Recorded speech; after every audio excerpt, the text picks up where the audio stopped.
Ich darf Sie bitten, eine Minute des Schweigens. Émotion et recueillement au Parlement européen de Strasbourg. Les députés ont observé 1 minute de silence pour rendre hommage aux 28 personnes, dont 22 enfants, décédés dans un tragique accident de car en Suisse, le plus grave jamais survenu dans le pays. 24 autres enfants ont par ailleurs été blessés, dont certains grièvement. Les collégiens âgés d'une douzaine d'années, belges pour la plupart, rentraient d'une classe de neige.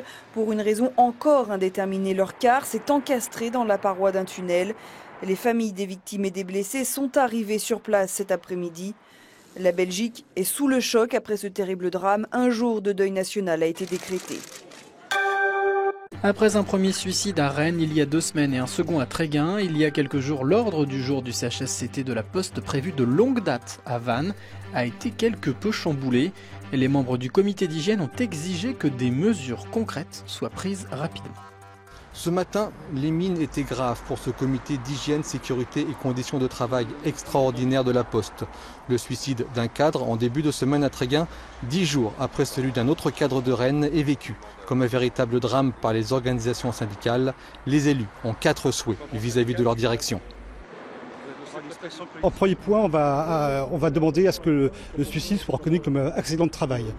Ensuite, on va demander une enquête interne par le CHSCT. On va demander aussi qu'un expert agréé intervienne aussi pour déterminer les causes de ce suicide. Et enfin, on va demander l'arrêt de l'ensemble des réorganisations en cours et à venir sur l'ensemble de la OTC Ouest-Bretagne, donc à savoir le Finistère et le Morbihan. Le cadre disparu a laissé aux organisations syndicales un dossier qui va servir à essayer de comprendre son geste désespéré.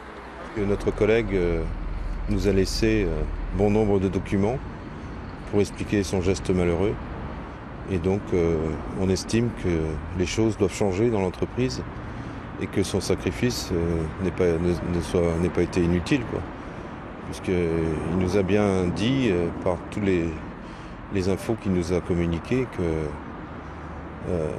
il nous a expliqué le processus dans lequel il est tombé, la problématique qu'il a rencontrée au fil des dernières années là. Les syndicats attendent des réponses concrètes de leur direction. D'après eux, il existe un risque que de tels actes se reproduisent. Moi, je vais demander, c'est que la lumière soit faite, toute la lumière, et que surtout des mesures soient prises, des mesures mais alors très concrètes. Le blabla, il y en a assez. Maintenant, c'est des mesures très concrètes qu'il faut prendre pour éviter que ça se reproduise. Parce que nous avons aujourd'hui encore des collègues, tout grades, toutes fonctions confondues, qui sont en souffrance. Et on n'est pas à l'abri d'une, je ne sais pas si on peut dire une épidémie, d'une contagion, enfin d'un nouveau passage à l'acte, et ça serait une catastrophe. La direction de la Poste a demandé à tous les établissements postaux d'observer ce matin une minute de silence en hommage à leurs collègues décédés. Macabre découverte dans l'usine Candia à Vienne en Isère. Rodrigue Moutamal a été retrouvé pendu dans cette entreprise où il travaillait. Fait étonnant, disparu depuis le 31 décembre dernier, des fouilles avaient été entreprises dans les locaux de cette société en vain. Selon le magistrat, ce célibataire d'origine martiniquaise souffrait depuis quelque temps de difficultés psychologiques. Une autopsie devait être réalisée pour tenter de dater le suicide et confirmer l'identité de la victime. Le président du groupe pétrolier Total l'avait prédit, le litre de super a franchi le cap des 2 € dans plusieurs stations parisiennes. Une envolée des prix à la pompe qui plombe le budget des ménages, mais pas seulement. De nombreuses professions disposent d'une flotte importante de véhicules. À 2 pas de la Bastille, l'or noir n'a jamais aussi bien porté son nom. Sur ce trottoir, l'essence est devenue un produit de luxe. Les chiffres défilent et peuvent donner le tournis. Le samplon 95 vient de dépasser les 2 € le litre. 16 € au lieu de d'habitude 13. Donc il y a une bonne augmentation. Je viens de passer le cap des 15 € que je n'avais pas passé depuis jamais. Ça va me tempérer, voilà, dans le sens où je vais plutôt faire une mixité avec les transports en commun.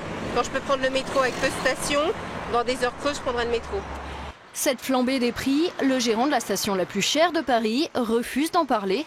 À sa place, les industriels du pétrole se veulent rassurants. Le prix moyen de l'essence en France est de 1,63 € du litre. Donc 2 € du litre, c'est quelques stations, ça existe, c'est vrai, mais ce sont des volumes extrêmement faibles et très isolés. En périphérie, remplir son réservoir est moins cher. Ici, 1,69 € le litre. Mais le franchissement du seuil des 2 € est si symbolique qu'il ne manquera pas d'alimenter le débat en période de campagne. Et les patrons de chalutiers et les marins-pêcheurs qui bloquaient le port de Sète depuis hier soir ont levé leur blocus. Ils ont obtenu la promesse d'être reçus mardi prochain à l'Elysée. Ils protestent contre la flambée des prix du gasoil. À noter que le responsable des patrons pêcheurs a ajouté qu'il avait donné comme consigne à ses troupes rassemblées à Sète de bloquer mardi après-midi prochain tous les ports de la Méditerranée, de Nice à Port-Vendre, jusqu'à l'issue de la réunion à l'Elysée. Partons dans les Bouches-du-Rhône pour des portraits croisés de deux chefs d'entreprise, deux points de vue politiques radicalement différents. L'un dirige une grosse société d'ambulance à Bouc-Bel-Air et l'autre une entreprise d'insertion professionnelle à Aubagne. Rencontre. À 41 ans, Maurice Wolf est à la tête de la plus grosse société privée d'ambulance des Bouches-du-Rhône. 400 employés, 200 véhicules et un chiffre d'affaires de 15 millions d'euros annuels. On parle beaucoup d'économie dans cette campagne, on parle beaucoup d'entreprises, on parle beaucoup de croissance. Et très clairement, on est dans une campagne où l'enjeu aujourd'hui est un enjeu de croissance et un enjeu d'emploi. Ce PDG très pressé a voté pour Nicolas Sarkozy en 2007. Maurice Wolf a des responsabilités aussi à l'UPE 13, le club des patrons des Bouches-du-Rhône, où il prône une baisse des charges et demande aux candidats de droite d'aller plus loin. Il faut absolument baisser le coût du travail en France. Nicolas Sarkozy l'a fait à travers une première étape qui s'appelle la TVA sociale. Il faut amplifier le mouvement. Et c'est en ce sens que mon vote de 2012 sera le même que 2007. Laurent Laïc, 41 ans, est à la tête de la plus grosse entreprise d'insertion professionnelle du département. 400 employés à temps complet, des jeunes en rupture, des bénéficiaires du RSA, une entreprise à vocation sociale qui réalise quand même 11 millions de bénéfices. Si on parle du patron de cette entreprise, il est de sensibilité de gauche, mais c'est un autre dossier. On ne fait pas de politique dans l'entreprise, dans une entreprise, quelle qu'elle soit, ça c'est mon point de vue. Après, ça n'empêche pas d'avoir un engagement et une pratique qui se retranscrit dans notre travail de tous les jours. Nous sommes sur un autre chantier d'insertion par le travail. BTP ou Espace Vert, l'entreprise est spécialisée dans les services à la personne. Ici, on nous dit qu'on réalise du développement humain durable, mais le patron hésite encore entre François Hollande et Jean-Luc Mélenchon. On fait travailler des personnes d'origine, de toute origine, plutôt bassement qualifiées, et que dans ce contexte-là, quand on devient rassembleur et quand on prend le temps de s'intéresser aux personnes, on arrive à en tirer le meilleur d'eux-mêmes. Et c'est ce qui fait que l'entreprise, au global, réussit ou ne réussit pas.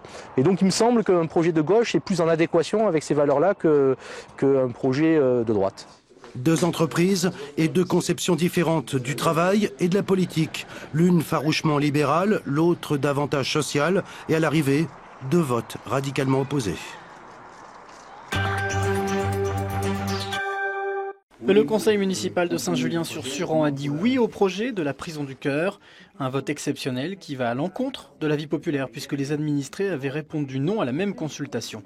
Une décision qui provoque colère et déception chez les habitants qui ne veulent pas voir arriver dans leur commune des détenus qui pourront travailler à l'extérieur la journée et qui auront la clé de leur cellule.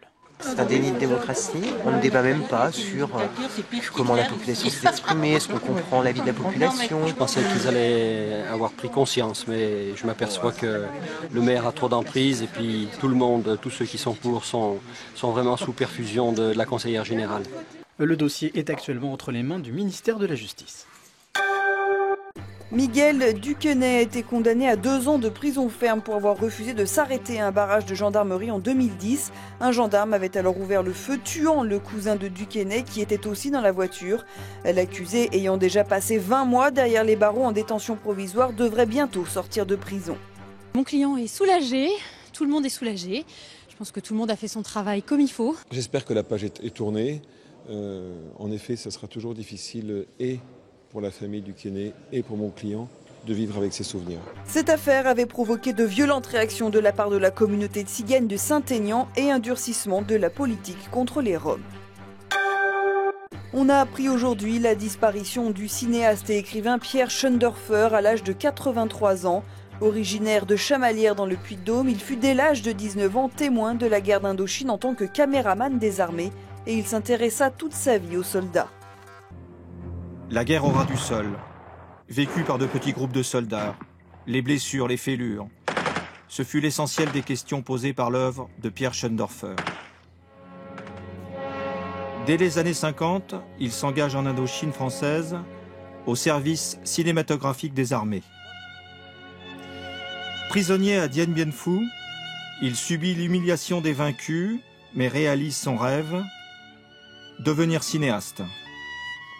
Moi, je cherchais à rentrer dans le cinéma et frapper à toutes les portes et toutes les portes se refermaient. Et je me suis dit, ça c'est ma dernière porte.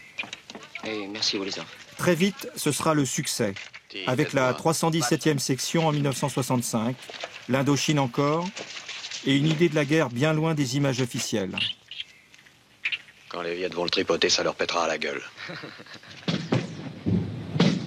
2 ans plus tard, il réalise le premier grand documentaire sur la guerre au Vietnam, la section Anderson, un chef-d'œuvre du genre qui inspirera plus tard bien des cinéastes américains. Mais Pierre Schoendorfer s'intéressait surtout aux cas de conscience qui hantaient les soldats. Le crabe-tambour, Jacques Perrin, incarnait ces déchirements-là. Loin de l'Indochine, le film se transportait aussi dans les eaux froides au large de Terre-Neuve. Sa vie durant, le cinéaste ne cessera de se poser les mêmes questions sur l'honneur et la fidélité à ses idéaux militaires. Petit clin d'œil au chanteur Claude François avec la sortie en salle aujourd'hui du film Clo-Clo qui retrace sa vie. Mais pour mieux comprendre la légende, partons à la rencontre de l'un de ses anciens collaborateurs, Christian Morise. Il a été son secrétaire personnel de 1966 à 1971.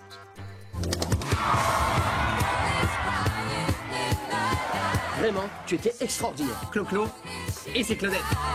On a vu quelques extraits du film là tout à l'heure. Ça vous fait quoi? Vous revivez un petit peu ces années folles? Ah oui, c'est un bouleversement, c'est un retour en arrière, un seul coup. Oui, je revois des scènes et puis il y a des détails qui sont vraiment troublants. C'est très recherché. Claude François, pour vous, c'était comment? C'était quoi? C'était qui? J'aurais pas aimé être à sa place. Ouais. Parce que quand il chante la solitude, oui c'est vrai, il était entouré, mais il y avait une grosse majorité d'hypocrites. J'ai eu la chance d'être avec Claude François au moment les plus forts de sa vie, c'est-à-dire les Claudettes, enfin le plus fort, les premières Claudettes, comme d'habitude, j'étais le premier à entendre cette chanson, la naissance du fils, France Gall. Voilà, j'étais au moment les plus importants. Comment s'est finie l'histoire? Comment vous la raconteriez? Vous voulez que je vous dise comment c'est terminé? Il m'a téléphoné à 3h du matin, encore pour un prétexte ou un gâteau, une chose comme ça. J'ai dit, Claude, je suis fatigué, 3h du matin. Il m'a dit, je te paie, je veux un gâteau. J'ai dit, écoute, il est 3h, je t'emmerde. Il m'a dit, t'es viré demain. J'ai dit, écoute, je suis peut-être viré demain, mais je t'emmerde. Mais on s'était disputé comme ça à plusieurs reprises et j'y croyais pas. Et puis le lendemain, j'avais un chèque minable qui était... voilà. T'en as jamais marre? Tu contrôles tout le monde. Ça va s'arrêter quand ton système?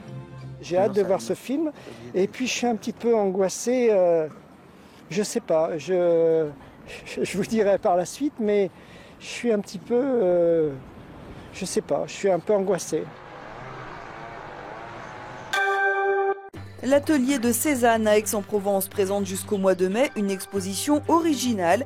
41 dessins d'Aragon sont présentés. Ils ont été réalisés par le poète et écrivain à la fin de sa vie.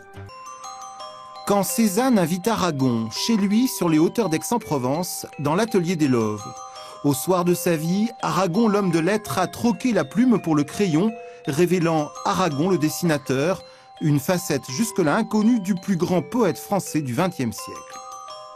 Il y a ici 35 dessins qui montrent à la fin de sa vie un Aragon complètement surprenant qui oublie le stylo et la machine pour écrire des textes et qui prend le crayon de couleur pour nous livrer une sorte de feuilleton dessiné qui illustre toutes ses amitiés au fil de ces années passées. À la pointe du crayon de couleur, Aragon revisite les grands thèmes de la peinture classique. Dans une autre veine, une galerie de portraits, Desnos, Lénine, Sartre, Colette, Faulkner, Matisse. Aragon fixe par le trait les visages qui peuplent son panthéon personnel. On retrouve une influence surréaliste indéniable, il dessine comme il écrivait et surtout on va retrouver toutes ses influences artistiques et notamment sa volonté de rendre hommage aux grands artistes qu'il a aimés. Il y a un portrait de Cocteau, il y a un portrait de Picasso, il y a ce magnifique portrait de Matisse. Il a fait partie donc de ces mouvements dadaïstes et surréalistes. Bien sûr, il était très proche de ces gens-là. La vérité oblige à le dire, Aragon, génial jongleur de mots et de sons, ne marquera pas l'histoire de l'art graphique. Mais l'exposition Aragon ou la main qui dessine nous dévoile un Aragon secret, Louis Aragon, inconnu illustre, illustré par lui-même. Tout de suite, l'édition des locales après la météo.